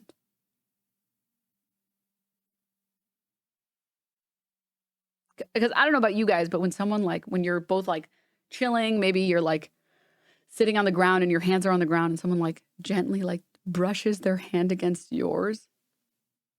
Just like brushes it. It's like, ooh. And you're actually interested. It's like, oh, maybe I'll lean over and grab your hand back.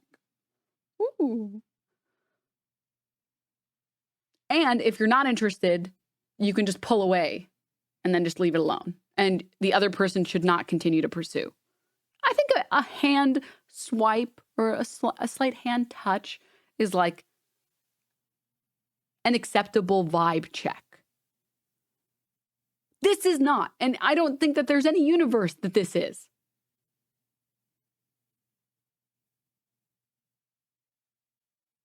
And if you think so, I'm very scared.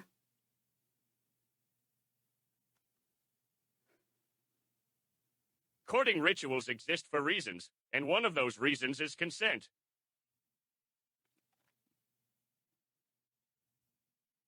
and holding, lightly brushing your fingers against their hand. No thank you, but not on this Christian server, Smadge.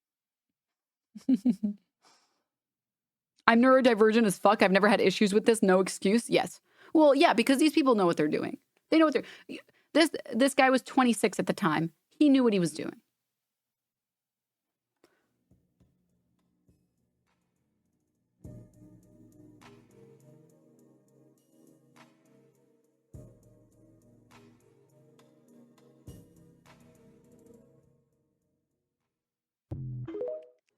No, actually, I remember.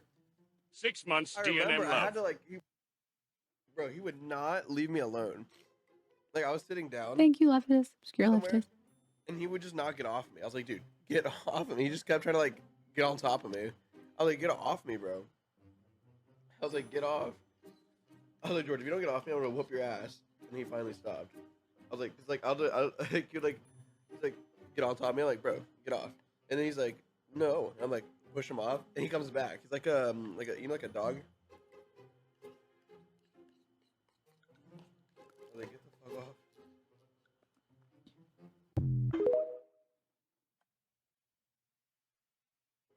No, actually, I remember.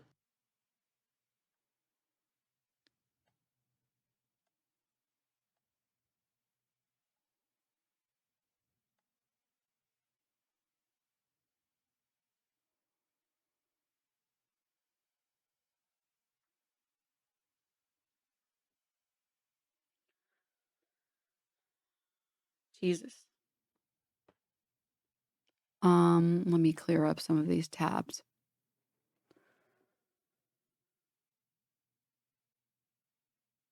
I'm so glad I left this part of my life. I still watch Foolish and Tina, but I just can't believe I was so into D-Team and all of them. I mean, like, I think it's okay. Like, I mean, I have people that I have liked in the past that have been problematic. Like, I really loved Rooster Teeth. I was a Rooster Teeth girly growing up, and it was very depressing.